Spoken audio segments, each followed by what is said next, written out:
1.3 पे हम आते हैं, 1.1 में बाद में आते हैं उसके बाद। 1.3 क्या कहता है जी? क्वालिटी, ठीक है। और 1.3 कहाँ से निकला है? सफिशिएंट अप्रोप्रिएट एविडेंस है, वो पिछले पेज पे आ रहा है 1.2 में। Sufficient and appropriate, sufficiency relates to quantity, quality सारी मैंने डिस्कस कर ली आपसे। मैंने इससे अगली बात भी की थी कि आपने ये नहीं करना कि क्वालिटी बहुत ज़्यादा ले लें क्वांटिटी कम कर लें, या क्वांटिटी बहुत ज़्यादा ले लें क्वालिटी बहुत लो कर दें, ठीक है। आपने एक ब्लेंड लेके चलना है इसका, ठीक है जी। ये सारा 1.2 हो गया। 1.1 भी हमने सारा पढ़ लिया है। 2-3 चीज़ें रह गई थी इसमें। इसमें एक तो रह गया था कि कल हमने बात की कि अगर आप रिलाई कर रहे हैं on the information that has been prepared by the management expert. एक तो कल हमने डिफरेंस पढ़ा मैनेजमेंट एक्सपर्ट का और ऑडिटर एक्सपर्ट का। कई दफ़ा अपना एक्सपर्ट पर रिलाई कर रहे होते हैं, आप अपना एक्सपर्ट लगे जाते हैं, कई दफ़ा मैनेजमेंट एक्सपर्ट पर रिलाई कर रहे होते हैं। अगर मैनेजमेंट एक्सपर्ट पर रिलाई कर रहे हैं तो 500 सेक्शन डील करेगा, स्टैंडर्ड डील करेगा, ठीक है। और अगर आप रिलाई कर रहे हैं ऑडिटर एक्सपर्ट पर 620 डील करेगा। दोनों एक्सपर्ट्स में मैं दोनों स्टैंडर्ड साथ में पढ़ाऊँगा आपको।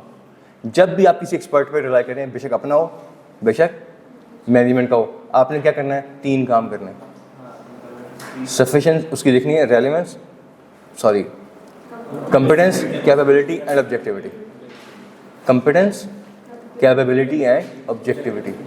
ऑब्जेक्टिविटी क्या होती है? कि न्यूट्रल है, उस पर कोई प्रेशर तो नहीं है, अनड्यू प्रेशर तो नहीं है, कोई बाइस तो नहीं है, ठीक है। और क्या कहता है जी? कॉन्फ्लिक्ट ऑफ इंटरेस्ट तो नहीं, उसको लेके चल रहा हूँ, तो उसकी ऑब्जेक्टिविटी देखनी है। अपनी कैसे देखी थी आपने? ऐसी ऐसे ही है ना। अच्छा, आगे रहेगा कंपिटेंस एंड कैपेबिलिटी। कंपिटेंस क्या होता है? एक नॉलेज, स्किल, ट्रेनिंग, एक्सपीरियंस। हर फील्ड का डिफरेंट है, ठीक है। आपने किसी अपने प्रोफेशन की बात करते हैं, ठीक है। जस्ट उससे मेरी आपने कैपेबिलिटी देखनी है, ये कंपिटेंस देखनी है, तो मुझसे पूछेंगे कि चल अब इस चार्टर्ड अकाउंटेंसी फील्ड के जी अब FC हैं AC, मैं कहूँगा AC आपके अच्छा he is young chartered accountant. अगर मैं कहूँ FC हूँ सीनियर चार्टर्ड, अच्छा किस बॉडी के मेंबर हैं? आप ICAP के मेंबर हैं, ACC के मेंबर हैं, ICMAP के मेंबर हैं, किसके मेंबर हैं? मेंबरशिप नंबर क्या है? आर्टिकल्स कहाँ से किए हैं? यही पूछेंगे ना। और मुझसे क्या पूछना है आपने? मेरी कंपिटेंस चेक करने के लिए मेरा एरिया ऑफ एक्सपर्टीज क्या है, मेरे क्लाइंट्स कौन से हैं, किन क्लाइंट्स में मैं ऑन हैंड हूँ, ठीक है। फिर मेरा इंटरव्यू करने के बाद आपको पता लगेगा यस ये हमारे लिए सूटेबल है कि नहीं है। हमने तो सुई नॉर्दर्न गैस का ऑडिट करवाना है, इसको तो एक्सपीरियंस ही नहीं है। या मैंने तो मिजान बैंक का ऑडिट करवाना है, इसके पास तो बैंक ऑडिट ही नहीं है। यही मेरी कंपिटेंस चेक करेंगे ना। कंपिटेंस होगी, उसके बाद क्या है? कैपेबिलिटी क्या है? क्या मेरे पास ये स्किल्स हैं कि मैं अपनी जो कंपिटेंस है उसको मैं प्रैक्टिकली अप्लाई कर सकता हूँ। कल मैंने डॉक्टर्स की एग्जांपल दी थी। डॉक्टर तो है लेकिन वो डेंटल ट्रीटमेंट नहीं कर सकता। आपके यहाँ बहुत बड़ा हार्ट का सर्जन है, बहुत बड़ा सर्जन है यार, चलो दांत इसको दिखा देते हैं। नहीं जाएंगे आप, क्योंकि आपके यहाँ इस काम के लिए कैपेबल नहीं हूँ, ठीक है। शायद आप एक यंग BDS के पास चले हैं, एक्सपर्ट सर्जन हार्ट सर्जन के पास नहीं आएंगे कि वो कैपेबल। तो यहाँ भी आपने देखना है कि जो एक्सपर्ट जिस मैं एक्सपर्ट को लेके आ रहा हूँ वो किस एरिया में उसकी स्पेशलिटी है, ठीक है। जैसे हमने एक्चुअरियल वैल्यू पढ़ा ना, वो भी एक्सपर्ट होता है। क्या करता है वो? ग्रेच्युटी की वैल्यूएशन करता है, पढ़ा हुआ ना। अच्छा, यही एक्चुअरी कुछ ऐसे एक्चुअरीज हैं जो लाइफ इंश्योरेंस में रेवेन्यू की करते हैं एस्टिमेशन। इंश्योरेंस में तो ये है ना, कितने बंदे जिंदा रहेंगे, कितने मर जाएंगे, कितने क्लेम करेंगे हमसे इंश्योरेंस, कितने डिसेबल हो जाएंगे। ये उसमें भी तो कैलकुलेशन है ना सारी, ये वाली जो ग्रेच्युटी में थी। ग्रेच्युटी में ये थी कि बंदा जिंदा रहेगा, हमारे पास काम करता रहेगा, इसकी सैलरी क्या होगी, एस्टिमेशन है ना वहाँ पर भी, यहाँ भी एस्टिमेशन है। तो अब एक्चुअली वैल्यू 2 एरियाज में काम कर रहा होता है, लाइफ इंश्योरेंस में और ग्रेच्युटी में। आप देखें जिसके पास आप जा रहे हैं वो कौन है, किस में एक्सपर्ट है, और आपको उसकी सर्विसेज किस लिए चाहिए। हर एक्चुअली वैल्यू के पास आप नहीं चले जाते, हर डॉक्टर के पास आप नहीं चले जाते, ठीक है, समझ गए। सो एंड सो हर दर्जी के पास आप नहीं चले जाते। एक लेडी सूट जब आपने अपना सिलवा ले, वो आपको कुछ और ही बना देगा पकड़ के। आप कहेंगे नहीं यार ये जेंट्स में स्पेशलाइज्ड, नहीं है, मैंने जेंट्स पूछा ना ऐसे ही जी। तो आप देखें जो एक्सपर्ट है वो किस कहाँ पे उसे एक्सपर्टीज है, आपने उसे किस लिए यूज़ करना है, समझ गए? तो कंप्यूटेंस समझ आ गई मेरी कैसे चेक की आप लोगों ने, डॉक्टर की कैसे चेक करनी है, ऐसी इंजीनियर्स की कि किस एक बड़ा ठीक है, एक वो बड़ा ज़बरदस्त वैल्यूअर है, वो वैल्यू तो बड़ा अच्छा है लेकिन वैल्यूएशन करता है लैंड एंड बिल्डिंग की, उसके बाद प्रॉपर्टी प्लांट एंड प्रॉपर्टी और प्लांट एंड मशीनरी की वैल्यूएशन एक्सपर्टीज नहीं है। अब आप जाएंगे उसके पास, अगर नहीं यार वो बंदा लेके आओ जो प्लांट एंड मशीनरी का वैल्यूअर है, हमें उसके लिए चाहिए, ठीक है? अगर नहीं करेंगे तो काम गड़बड़ हो जाएंगे, बिल्कुल वैसे से ईद वाले दिन हमारे ज़िबाशुदा जानवरों कैसे बेड़ा गर्क हो जाता। किस चीज़ में एक्सपर्ट इंगेज नहीं करना चाहिए? अकाउंटिंग को भी, अकाउंटिंग के रिकैलकुलेशन ये परफॉर्मेंस है ये हम नहीं इसमें अभी हमने एक्सपर्ट की डेफिनेशन पढ़ेंगे। एक्चुअली एक्सपर्ट वाला स्टैंडर्ड अभी आया नहीं है। एक्सपर्ट की डेफिनेशन सुन लें, वो बड़ी ज़बरदस्त है। एक्सपर्ट का मतलब पता है क्या? ऑडिट में any person having expertise in any field other than audit and account. Expert कौन है जी? बाकी एरिया में क्यों? क्योंकि ऑडिट एंड अकाउंट्स में स्टैंडर्ड एज्यूम करता है कि आप एक्सपर्ट हैं बीइंग एन ऑडिटर। अगर आप एक्सपर्ट नहीं है तो छोड़ दें, ऑडिट ना करें, फिर आप तो वो professional competence and due care, आप तो कंपिटेंट ही नहीं। फिर ऑडिट एंड अकाउंट्स में कौन एक्सपर्ट है? आप। समझ गए? इसके अलावा किसी एक्सपर्टीज की जरूरत है किसी जगह पे तो वहां पे एक्सपर्ट हायर करना है आपको। हाँ, वो मैनेजमेंट एक्सपर्ट भी हो सकता है, वो ऑडिटर का भी हो सकता है। जैसा भी एक्सपर्ट है, तीन चीज़ें चेक करनी है, कंपिटेंस, कैपेबिलिटी एंड। कर लेंगे तीनों चीज़ें, तीन हो गई जी पहली। सो ये तो पहली हुई है अभी, इसमें तीन पॉइंट्स हैं, कंपिटेंस, कैपेबिलिटी एंड। दूसरा पॉइंट क्या है?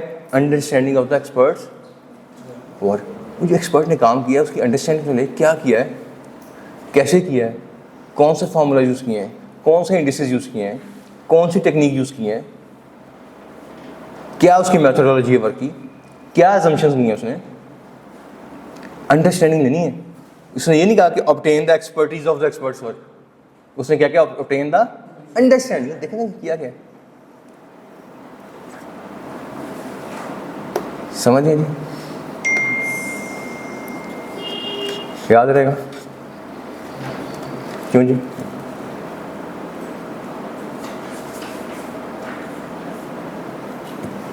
चले आगे। क्या लेना जी आपने? एक्सपर्ट की वर्क की अंडरस्टैंडिंग लेनी है, ठीक है? ये मैं आपको समझाता हूँ अंडरस्टैंडिंग होती क्या है।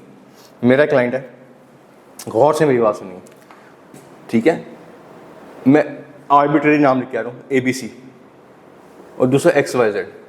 ABC जो है ना, ये बहुत ज़बरदस्त क्लाइंट है, ज़बरदस्त HR पॉलिसी है। यहाँ पे जो जॉब करता है वो 20-22 साल जॉब छोड़ता नहीं है, ठीक है? इसका ऑडिट मैंने किया, ग्रेचुटी की वर्किंग की, नौमान एसोसिएट्स, एक क्लाइंट है, एक एक्चुरी है, ठीक हो गया? अच्छा, हुआ क्या कि जी उसकी हमने वर्किंग चेक की, उसमें लिखा था एक्सपेक्टेड एवरेज वर्किंग लाइफ। इस बंदे की जो बंदे हैं इनकी एक्सपेक्टेड एवरेज वर्किंग लाइफ कितनी है इस कंपनी में? तो यहाँ लिखा है 10 ईयर्स। 10 ईयर्स की यहाँ पे जो बंदे हैं एवरेजली 10 ईयर्स रहेंगे यहाँ पे, ठीक हो गया? अच्छा, ऑडिट खत्म हो गया, मैं अगले ऑडिट पे गया। ये इंतहाई पुअर HR पॉलिसी है, लोग 6 महीने नहीं टिकते यहाँ पे, मजबूरी में आते हैं। आते ही इसलिए से आते हैं कि कोई और जॉब नहीं है, चलो यहाँ बैठ जाते हैं, 4 महीने रहेंगे, अच्छी जॉब, जहाँ फ़ौरन निकल जाते हैं। 4, 6, 8 महीने से ज़्यादा यहाँ पे टिकता। इसकी जब मैंने ग्रेचुटी वर्किंग चेक की, इन्होंने की हुई थी, और एक्सपेक्टेड वर्किंग लाइफ क्या लिखी हुई थी? मैं CFO से खुदा का खौफ करी, 10 ईयर अपनी शक्ल है 10 ईयर वाली। कहते यार ये बाकी गलती होगी, तो हमारे तो बंदों की 1 साल नहीं टिकता। मैंने उसको ठीक करवाया, ठीक है? एक्चुअली से पूछा, वो कहते जी ओ गलती हो गई मुझसे, मैं उसको चेंज करना। समझिए, obtain the understanding of the. आप फैसलाबाद में बैठे हैं, आप उस एंटिटी के अंदर बैठे हैं, जो बातें आपको पता है उसको कराची बैठे को नहीं पता। एक्चुअली हो सकता लाहौर बैठा हो सकता दुबई बैठा हो, उसको वो चीज़ें नहीं पता जो तो देखिए उसने क्या यूज़ किया है, क्या फॉर्मूला यूज़ किया है, क्या अभी 10 ईयर एजम्पशन ही है ना, ये ठीक है एजम्पशन यहाँ पे। तो हमने इसको उसने कहा यार 1 साल तक की बड़ी बेइज्जती होनी है, 2 साल करवा दो यार। तो 18-20 मिलियन का फर्क पड़ गया। मैं 5-7 साल पहले की बात कर रहा हूँ। ये है obtain the understanding of the experts. समझ गए? आगे हैं इवेल्युएट। देखें अल्टीमेट जिम्मेदार आप हैं, अल्टीमेट रिस्पॉन्सिबल कौन है? आप। ओपिनियन किसने देना है? रिपोर्ट किसने साइन करनी है? जिम्मेदारी किसकी है? आप बाद में ये नहीं कह सकते ओहो जी गलती होगी, मैंने एक्सपर्ट पे रिलाई किया था। आप अपनी रिस्पॉन्सिबिलिटी एक्सपर्ट पे नहीं डाल सकते, उस पर डाइवर्ट नहीं कर सकते। रिस्पॉन्सिबल कौन रहेगा? आप। आपका काम था एक्सपर्ट को चेक करना, उसकी कंपिटेंस चेक करना, कैपेबिलिटी चेक करना, उसके वर्किंग अंडरस्टैंडिंग लेना और देखना ओवरऑल ये काम जो उसने वर्क किया है ठीक है आपके ऑडिट के लिए। अगर नहीं ठीक था चेंज कर देते, उसको नया बंदा ले आते और वर्क कर लेते, अल्टरनेट पर से परफॉर्म कर लेते। रिस्पॉन्सिबल कौन थे? आप अपनी रिस्पॉन्सिबिलिटी डाइवर्ट नहीं कर सकते उस पर। समझ गए? कोई मसला? ये तीनों चीज़ें क्लियर है? अच्छा अगले पॉइंट पे हैं। जब आपने वो इन्फॉर्मेशन यूज़ करनी है, when using the information produce by the entity evaluate, नीचे से ब्रैकेट में 4-5 बातें लिखी हैं। अगर आप वो इन्फॉर्मेशन यूज़ करें जो मैनेजमेंट से ले रहे हो तो ये 5 चीज़ें देखनी है आपने। कर लेंगे इसे कि इन्फॉर्मेशन एक्यूरेट है, कंप्लीट है, प्रिसाइज है, डिटेल्ड है, उसमें कोई मसला तो नहीं है।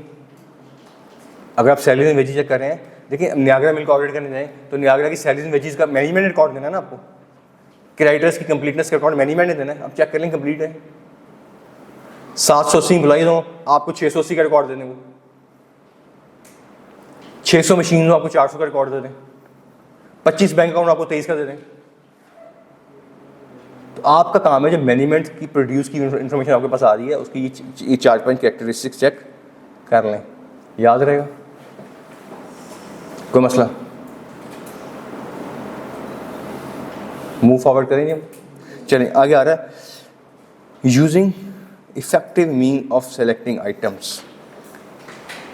Effective mean of selecting, effective means of selecting items, effective means of selecting item. आपने ऐसे देखें हम 100% ऑडिट 100% सैंपल सिलेक्शन हमारी नहीं होती।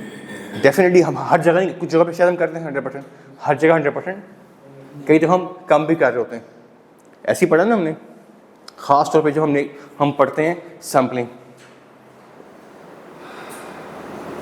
सैम्पलिंग क्या होती है कि एक लेजर में से कुछ सेलेक्ट करते हैं किसी बेस पे, उस पर प्रोसेस परफॉर्म करते हैं, उसका जो रिजल्ट आता है, उसका जो रिजल्ट उसमें उस रिजल्ट को लेते हैं और प्रोबेबिलिटी थ्योरी स्टैटिस्टिक्स पढ़ी थी आपने, उसको यूज़ करते हुए हम उसके रिजल्ट को, सैंपल के रिजल्ट को पूरी पॉपुलेशन में प्रोजेक्ट कर देते हैं।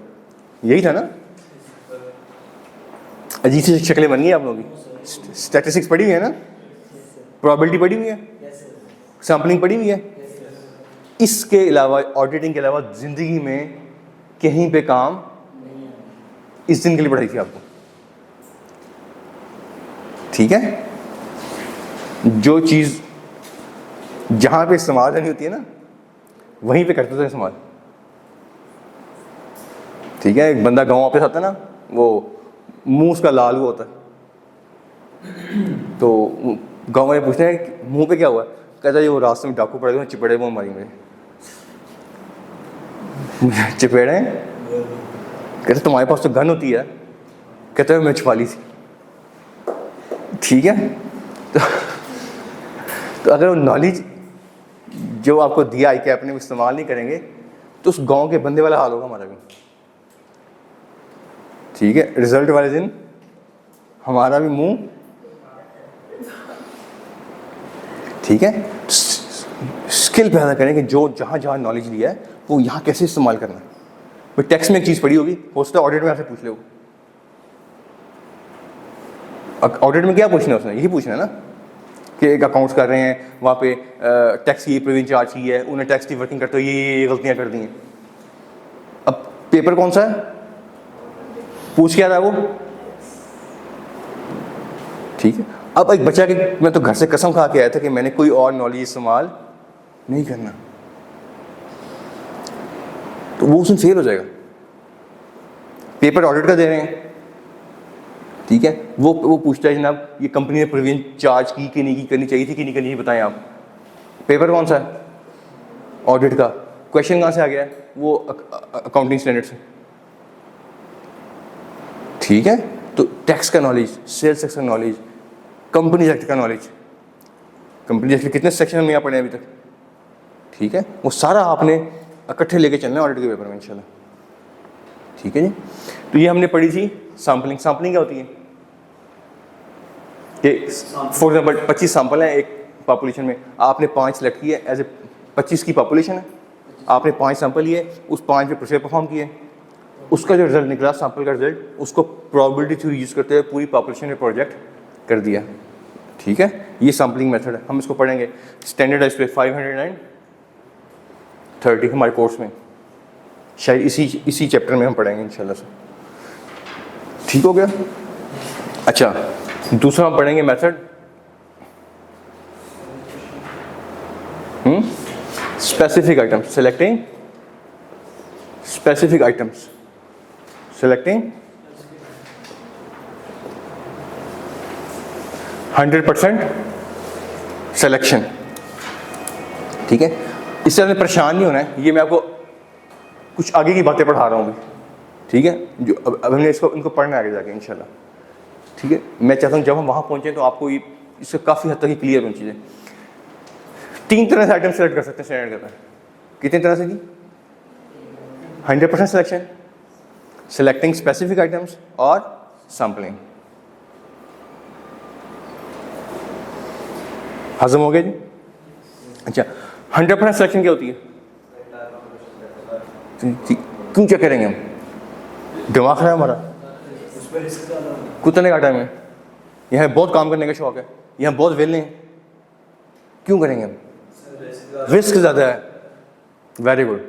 उस सिग्निफिकेंट पॉपुलेशन है, इंपॉर्टेंट है और हाई रिस्क है उसमें, और स्टैंडर्ड कहता है small number of large value items, small number of, एक लेजर है 3 ट्रांजेक्शन उसमें, पता लगा ये 80 मिलियन की है, ये 110 मिलियन की है, ये 70 मिलियन की है, प्लांट एंड मशीनरी परचेज किया आपने, कितनी ट्रांजेक्शन है जी?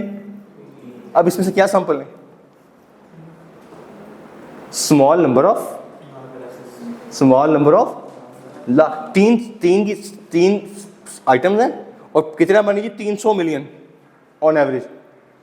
वेयर एज इंटरटेनमेंट एक्सपेंस हो सकता है 1000 आइटम हो और टोटल कितना बने? 2 मिलियन। 1000 की पॉपुलेशन कितने आइटम बना रही है, कितने अमाउंट बना रही है? 2 मिलियन। यहाँ 3 की पॉपुलेशन क्या बना रही है? 300 मिलियन। लेजर की नेचर चेंज होती है ना दफा, ठीक है। अब यहाँ पे स्टैंडर्ड क्या कहता है? 100% कर लेंगे।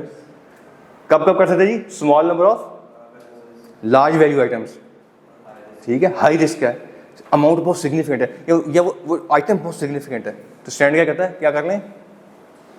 क्या कर लें जी? 100% कर लें, ठीक हो गया। अच्छा, सिलेक्टिंग स्पेसिफिक आइटम्स क्या होती हैं?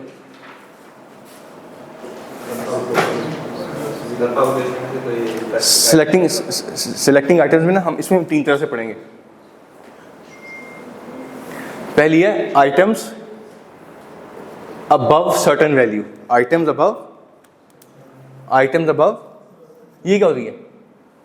आप एक लेजर में कहते हैं कि ठीक है ये लेजर है, इसमें जो 5 लाख से ऊपर की आइटम्स है ना सारी सिलेक्ट कर लो। आइटम्स समझ आ गया? ठीक है। दूसरा क्या है? टॉप आइटम्स, टॉप या क्या कहते हैं? की आइटम्स। आप कहते हैं इस लेजर में जो टॉप 20 उठा लो, टॉप 10 उठा लो, ठीक है। ये भी तरीका है ना सैम्पलिंग का, सिलेक्शन का, सॉरी सैम्पलिंग कह रहा हूँ, सैम्पलिंग अभी हम कर ही नहीं रहे, ये भी एक सिलेक्शन का तरीका है ना? समझ आ रही बातें?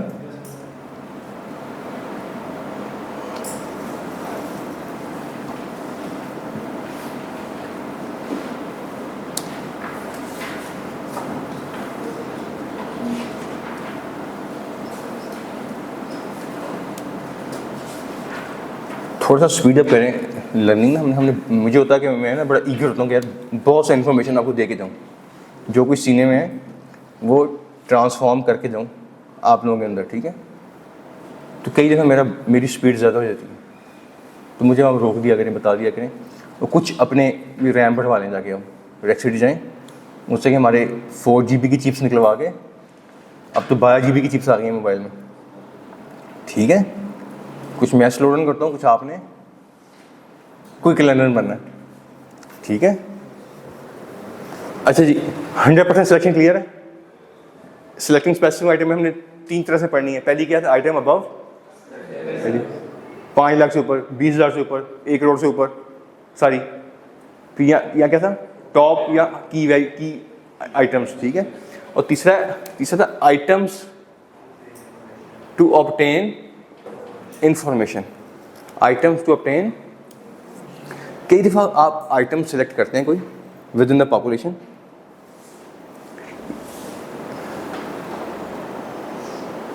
आप आइटम सेलेक्ट करते हैं और ऑब्जेक्टिव उस आइटम की अमाउंट नहीं होती। फॉर एग्जांपल, आप लीगल एंड प्रोफेशनल का लेजर चेक करें, वहाँ 5,000 रुपये फीस दिया है एक लॉयर को, 5,000। आपका ऑब्जेक्टिव 5,000 का एक्सपेंस चेक करना, क्या ऑब्जेक्टिव है? क्यों दिया है, क्या केस चल रहा है, उस केस का डिस्ट्रीब्यूट अकाउंट्स में आ रहा है कि नहीं आ रहा है, वो कंटीजेंसी कमिटमेंट शो कर दिया कि नहीं कर दिया है, उसकी प्रीव्यू तो नहीं बनती, ठीक है। ऑब्जेक्टिव 5,000 का एक्सपेंस चेक करना, ऑब्जेक्टिव क्या है, इसके पीछे क्या है, समझ गए? कोई मसला? और तीसरा क्या है जी, सैम्पलिंग। मैं सम अप करता हूँ, सिलेक्टिंग आइटम्स कैसे सिलेक्ट कर सकते आइटम, 3 तरीके, 100%, सिलेक्टिंग स्पेसिफिक आइटम और सैम्पलिंग, ठीक है। अच्छा, सैम्पलिंग, ये सैम्पलिंग मेथड है, इन दोनों को क्या बोलते हैं? नॉन सैम्पलिंग मेथड्स, ठीक है, नाम से भी लग रहा है, ठीक है जी। अच्छा, इसको अभी हमने पढ़ना है। यहाँ सिर्फ एक लाइन लिखी हुई है, यहाँ सिर्फ सिंगल लाइनर है यहाँ पे, इसके पीछे मैंने आपको इतनी नॉलेज आपके साथ एक्सचेंज कर लिया, ठीक है। ऑब्जेक्टिव क्या है, आइटम सेलेक्ट करने हैं। कैसे, डिपेंड करता है सिनेरियो क्या होगा। हमारे पास 3 तरीके दिए स्टैंडर्ड ने, 100% कर लें, या सिलेक्टिंग स्पेसिफिक आइटम कर लें, या सैम्पलिंग टेक्निक यूज़ कर लें, ठीक है। ये सैम्पलिंग टेक्निक है, तो दोनों क्या हो गई, सैम्पलिंग और नॉन सैम्पलिंग फ़र्क क्या होता है? सैम्पलिंग की स्टूडेंट्स है ना, पढ़ी हुई है सैम्पलिंग स्टैटिस्टिक्स में। जिस सिलेक्शन टेक्निक में 2 कैरेक्टरिस्टिक्स हों, वो सैम्पलिंग है। अगर ये दोनों नहीं है तो वो नॉन सैम्पलिंग है। सुन ले, याद रहेगा, पढ़ा हुआ आपने, याद आ जाएगा, ठीक है। पढ़ा हुआ है, पास भी किया हुआ इनसे हमने, ठीक है। मैं सिर्फ इसको थोड़ा सा उस नॉलेज को झाड़ देता हूँ, ज़रा सफाई करने वाली इसकी, ठीक है। 2 characteristic, number 1, each item with in A population is given equal chance of, बड़ा हुआ था। और दूसरा क्या है, use of probability theory at the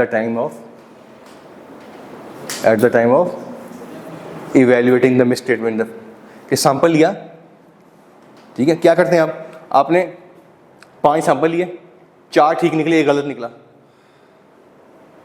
5 sample लिए, 1 गलत निकला, आपने क्या कहा, 20% of the sample is मिसस्टेटेड, 20% sample is, इस सैंपल का रिजल्ट है, सैंपल का रिजल्ट है ना। इस सैंपल के रिजल्ट को प्रोजेक्ट किया आपने पूरी पॉपुलेशन पे, आपने 2 मिलियन किया, ये भी 20% गलत होगी यूजिंग प्रोबेबिलिटी थ्योरी। आपने कहा जिसमें 4 लाख रुपए गलती इस लेजर में, ये है use of probability theory at the time of evaluating the effect of misstatement. Result किसका है,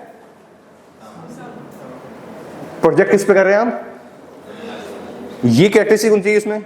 नंबर 2 क्या है, हर आइटम को, हर सैम्पलिंग यूनिट को, पॉपुलेशन में जितने सैम्पलिंग यूनिट होते हैं सबको इक्वल चांस मिले। जिसमें 2 कैरेक्टरिस्टिक्स होंगी, वो कौन सा टेक्निक है, बाकी नॉन सैम्पलिंग। याद रहेगा, बाकी बात आगे हैं जी। अच्छा, तीसरी बात हमने पढ़ी हुई है पहले, आपको याद है हमने शुरू में पढ़ा था कोरॉबोरेटिव ऑडिट एविडेंस। क्या था? एक ही एविडेंस लेते हैं एक तरीके से, फिर उसको corroborate करते हैं दूसरे तरीके से। अगर आपस में वो सेम हो तो हमें एश्योरेंस मिलती है, अगर सेम ना हो तो इनकंसिस्टेंट है। स्टैंडर्ड कहता है अगर इनकंसिस्टेंट है तो आपने अभी छोड़ नहीं देना उसको, आपने उस इनकंसिस्टेंसी को रिजॉल्व करना है, इन्वेस्टिगेट करना है, सर्च करना है कि क्या वजह क्या है, क्यों इनकंसिस्टेंट है, उसका इफेक्ट देखना है। ये अगली बात करता है, पढ़िएगा जी इसको।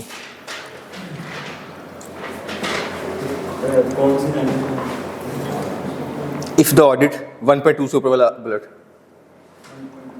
If audit evidence from one source is inconsistent with the obtained from other source, समझिए दो सोर्सेज से आपने एक ही एविडेंस लिया, अगर तो सेम है तो बड़ा जबरदस्त है, ठीक है, पार्टी टाइम है, ठीक है। अगर सेम नहीं है तो फिर एक बड़ा इशू है, क्यों सेम नहीं है, क्यों कॉन्ट्रडिक्ट कर गया दूसरा एविडेंस इससे।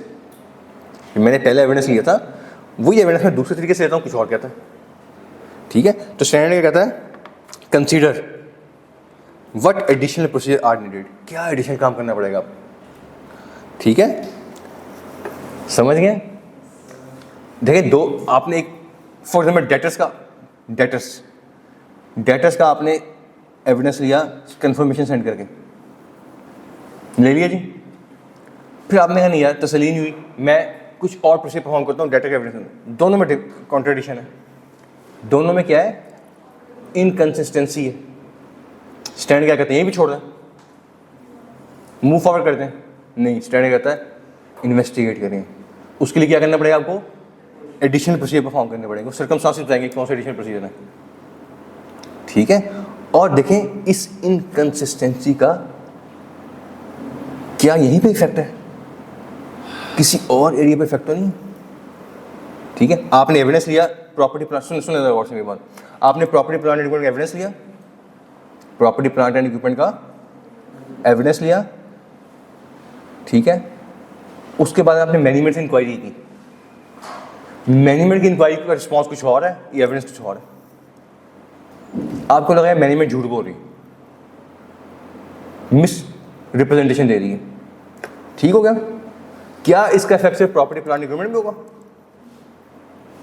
अगर मैनेजमेंट फॉर एग्जांपल एसेट बढ़ा रही है, क्या वो प्रॉपर्टी प्लांट इक्विपमेंट बढ़ा रही होगी, वो इंटेंजिबल नहीं बढ़ा रही होगी, वो डेटर्स नहीं बढ़ा रही होगी, वो अदर रिसीवर्स नहीं बढ़ा रही होगी, वो स्टॉक्स नहीं बढ़ा रही होगी, वो स्टोर नहीं बढ़ा रही होगी, समझ गए।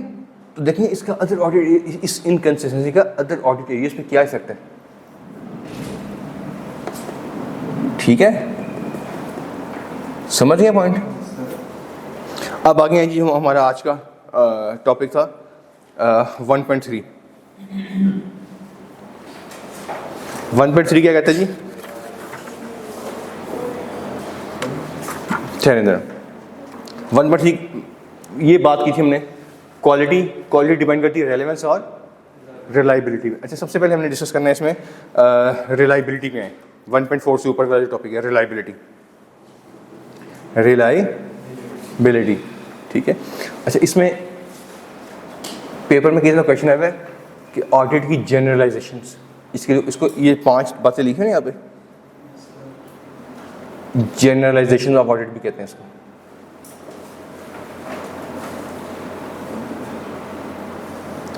Generalisation of audit,